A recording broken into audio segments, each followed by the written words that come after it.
Hello, my brother and sisters. I am Sanjay Misra, your English teacher, present here to revise your syllabus according to board examination. My brother and sisters, as you know, your examination is at hand, and it is the need of time to fast track revision of your syllabus in short term. So, my dear brother and sisters, I am present here to revise your syllabus in first track. Take care. Look here. I am taking your first topic, narration. बच्चों, narration जिसे हम हिंदी में बातचीत अथवा बातचीत का विवरण कहते हैं। बच्चों, नरेशन दो प्रकार का होता है। एक होता है डायरेक्ट नरेशन और दूसरा है इनडायरेक्ट नरेशन। डायरेक्ट नरेशन और दूसरा है इनडायरेक्ट नरेशन।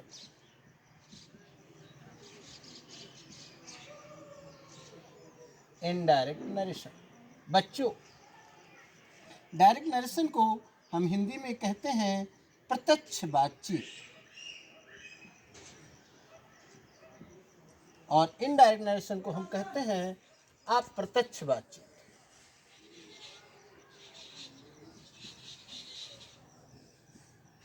तो बच्चों, अभी तक हमने आपको बताया कि नरेशन दो प्रकार का होता है, डायरेक्ट नरेशन और इनडायरेक्ट नरेशन। बच्चों, आपको ये भी जानना जरूरी है कि डायरेक्ट नरेशन के दो पार्ट होते हैं, आरवी व आरपी।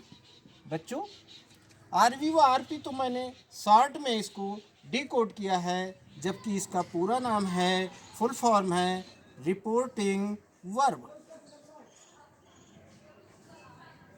अथवा आप इसे कह सकते हैं प्रिंसिपल वर्ब,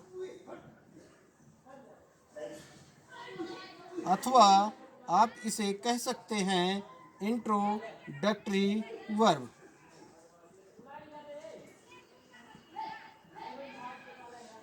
ठीक इसी प्रकार बच्चों, आरपी को हम कहते हैं रिपोर्टेड पार्ट, रिपोर्टेड पार्ट, अथवा हम इसे कह सकते हैं रिपोर्टेड स्पीच,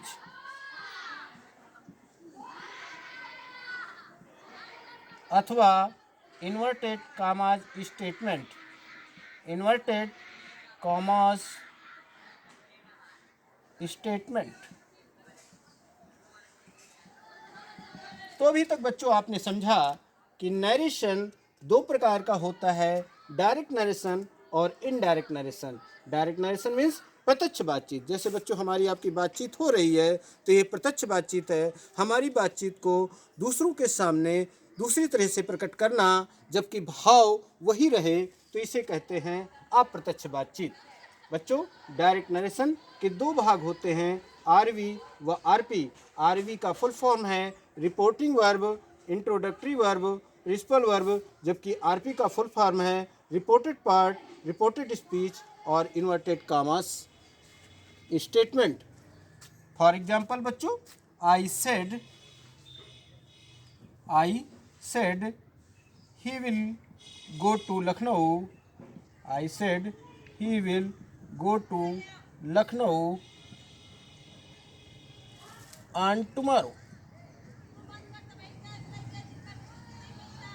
तो यहाँ आप देख रहे हैं कि जो रिपोर्टिंग वर्ब है वह है आरवी, इन्वर्टेड कामास के बाहर का हिस्सा आरवी है, जबकि इन्वर्टेड कामास के अंदर का हिस्सा आरपी है, रिपोर्टिंग वर्ब और रिपोर्टेड पार्ट। तो अभी तक बच्चों हमने आपको यहाँ पर सिर्फ इतनी बातें समझाई हैं कि डायरेक्ट नरेशन क्या है। पहले तो मैंने आपको बताया कि नरेशन के दो भाग होते हैं, direct narration, indirect narration. Direct narration के दो भाग होते हैं, आरवी व आरपी। आरवी को हम रिपोर्टिंग वर्ब, प्रिंसिपल वर्ब और इंट्रोडक्टरी वर्ब के नाम से जानते हैं, जबकि आरपी को रिपोर्टेड पार्ट, रिपोर्टेड स्पीच और अथवा इन्वर्टेड कॉमास स्टेटमेंट के नाम से जानते हैं। बच्चों, अभी तक मैंने आपको बताया भी कि जो डायरेक्ट नरेशन है वह आरवी व आरपी को इस तरीके से समझते हैं कि जो इन्वर्टेड कामास के बाहर का हिस्सा है वह रिपोर्टिंग वर्ब है, आरवी है, जबकि इन्वर्टेड कामास के अंदर का हिस्सा आरपी अथवा उसको आप रिपोर्टेड पार्ट कह सकते हैं। अब बड़ा प्रश्न ये है बच्चों कि हम डायरेक्ट से इनडायरेक्ट में कैसे सेंटेंस को परिवर्तित करें, ट्रांसफॉर्म करें। तो यहाँ पर हम आपको बच्चों बताते हैं अब direct to indirect. My dear brother and sister, if you want to transform, if you want to change direct narration into indirect, then you will have need some important points। बच्चों यदि आप डायरेक्ट से indirect में sentences को बदलना चाहते हैं तो सर्वप्रथम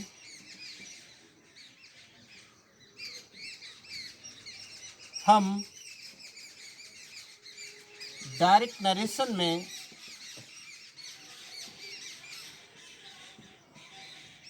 डायरेक्ट नरेशन को दो हिस्सों में आरवी व आरपी के रूप में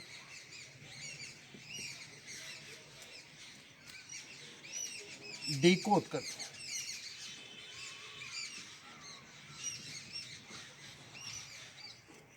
तत्पश्चात यह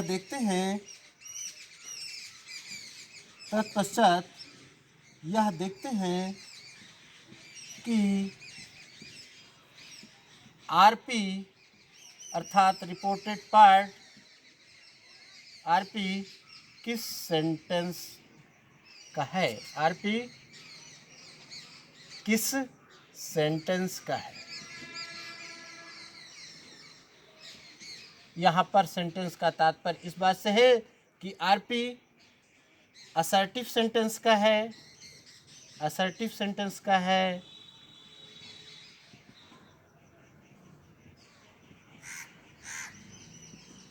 अथवा इंट्रोगेटिव सेंटेंस का है,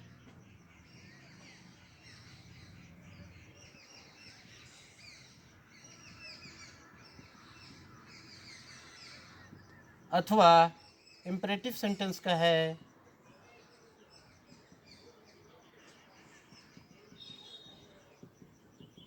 अथवा एक्सक्लेमेटोरी सेंटेंस का है,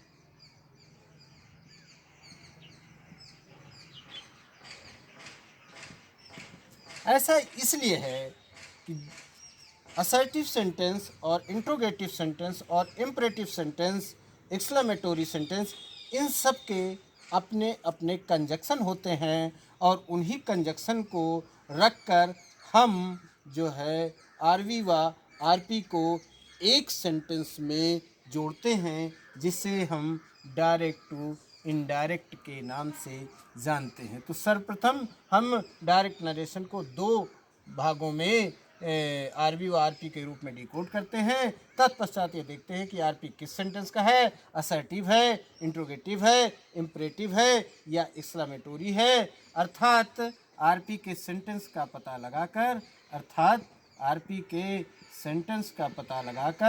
हम सेंटेंस का पता लगाकर उससे संबंधित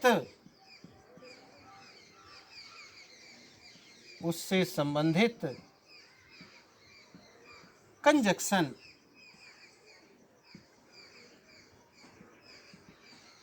प्रयुक्त कर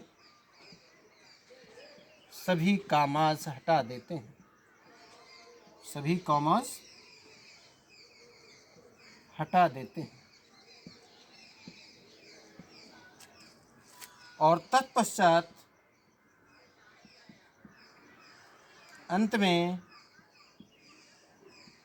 निम्नलिखित तीन परिवर्तन करते हैं,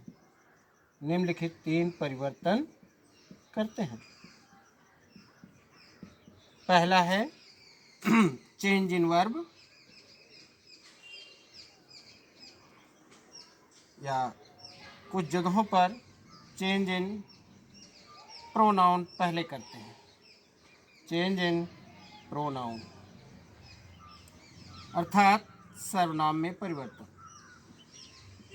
सर्वनाम में परिवर्तन। और दूसरा परिवर्तन होता है बच्चों change in verb. Change in verb या टेंस। क्रिया में परिवर्तन। क्रिया में परिवर्तन। और तीसरा है change in words. Change in words शब्द परिवर्तन। तो अभी तक आपने देखा कि वास्तव में यदि हमको डायरेक्ट नरेशन को इनडायरेक्ट नरेशन में परिवर्तित करना है तो सर्वप्रथम हम डायरेक्ट नरेशन को दो भागों में, जो कि ऑलरेडी बटा होता है आरवी व आरपी के रूप में डिकोड करते हैं। तत्पश्चात यह देखते हैं कि आरपी किस सेंटेंस का है, अर्थात वो असर्टिव सेंटेंस है कि इंट्रोगेटिव सेंटेंस है कि इम्परेटिव है कि एक्सक्लेमेटोरी है। बच्चों यहाँ पर हम आपको बताना चाहते हैं कि आरपी के सेंटेंस का पता लगाना इसलिए आवश्यक होता है क्योंकि हम उसी सेंटेंस के अकॉर्डिंग हम कंजक्शन का प्रयुक्त करते हैं, अर्थात आरपी के सेंटेंस का पता लगाकर उससे संबंधित कंजक्शन प्रयुक्त कर सभी कामाज हटा देते हैं। और अंत में निम्नलिखित 3 परिवर्तन करते हैं। सर्वनाम में परिवर्तन अर्थात चेंज इन प्रोनाउन, क्रिया में परिवर्तन अर्थात चेंज इन वर्ब, और तीसरा परिवर्तन है चेंज इन वर्ड्स। यहाँ पर बच्चों हम आपको कंजक्शन के विषय में बता देते हैं कि निर्धारित कंजक्शन आपको प्रयुक्त करना है। कुल मिलाकर के अब आपको हम इसको एक ऐसे प्लेटफॉर्म के माध्यम से समझाते हैं जिससे कि आपको यह आसानी से समझ में आ सके कि डायरेक्ट नरेशन से इनडायरेक्ट नरेशन तक पहुंचने के लिए आपको क्या करना पड़ेगा। बच्चों for example you are stayed, आप ठहरे हुए हो कहाँ पर, डायरेक्ट नरेशन नामक स्टेशन पर आप ठहरे हो। This is your railway station, this is your bus station, direct narration, and you will have to reach indirect narration. This is your destination. यह आपका गंतव्य स्थल है, आपको यहाँ पहुँचना है। तो आप किस प्रकार पहुँच सकते हो यह हम आपको बताने चल रहे हैं।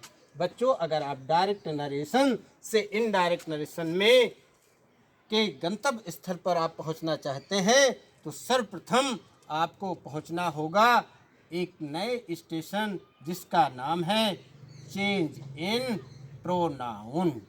Change in pronoun. और चेंज इन प्रोनाउन के बाद आप पहुंचेंगे एक नए स्टेशन जिसका नाम है चेंज इन वर्ब। और बिफोर इनडायरेक्ट नरेशन आपको एक स्टेशन पर और स्टे करना पड़ेगा जिसका नाम है चेंज इन वर्ड्स। लेकिन इन सबको बेटा एक फिक्स कंजक्शन से जोड़ने के बाद ही हम इन स्टेशन पर आगे बढ़ेंगे। कुल मिलाकर के अभी तक हमने आपको यही बताया है कि if you want to change direct narration into indirect narration means you are staying at direct narration station and you will have to reach indirect narration which is your destination, जो कि आपका गंतव्य स्थल है। then you will start first you will collected joint your narration RP with conjunction। पहले आप conjunction से आप उस आरवी और आरपी को जोड़ लोगे और सभी कामाज को हटा दोगे। कभी बच्चों आपने रेलवे स्टेशन पर गाड़ी को स्टार्ट होते हुए देखा है, रेलवे गाड़ी को स्टार्ट होते हुए देखा है। यदि वहाँ पर रेलगाड़ी स्टार्ट होती है तो पहले विभिन्न प्रकार के जो भी कंपार्टमेंट्स होते हैं उनको एक निश्चित निर्धारित जॉइंट से जॉइंट किया जाता है, जोड़ा जाता है और तब गाड़ी को सिग्नल दिया जाता है आगे बढ़ने के लिए। तो जबकि आप एक निर्धारित कंजक्शन प्रयुक्त कर लेंगे और निर्धारित कंजक्शन प्रयुक्त कर लेंगे तब आपको 3 परिवर्तन करने पड़ेंगे, change in pronoun, change in verb, change in words, then you will can transform your direct narration into indirect narration. But बच्चों यहाँ पर यह जानना बहुत आवश्यक है कि आप डायरेक्ट नरेशन को इनडायरेक्ट नरेशन में परिवर्तित करने के लिए अर्थात डायरेक्ट नरेशन वाले स्टेशन से इनडायरेक्ट नरेशन वाले स्टेशन पर पहुंचने के लिए जो 3 स्टेशन आपको पार करने पड़ते हैं, change in pronoun, change in verb, change in words, उनको किस प्रकार पार करेंगे अर्थात उनको किस प्रकार परिवर्तित करेंगे, हम कल आपको बताएंगे कि चेंज इन प्रोनाउन कब होता है और कैसे होता है, change in verb, change in tense